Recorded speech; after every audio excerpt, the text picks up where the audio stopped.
What's going on, YouTube? This is my 95 E36 BMW.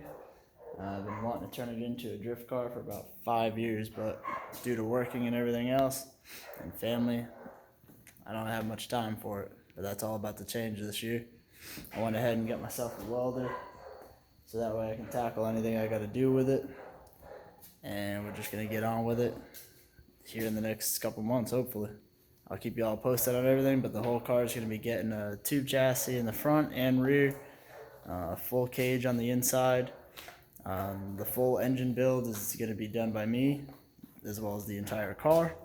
And also, I'm still debating on what engine to put in, either LS or maybe do an M50 turbo or M50 B30 turbo, or maybe a 1J. I don't know, but leave a comment, let me know what you think I should do, or just stick with the original BMW and turbo that. We'll see.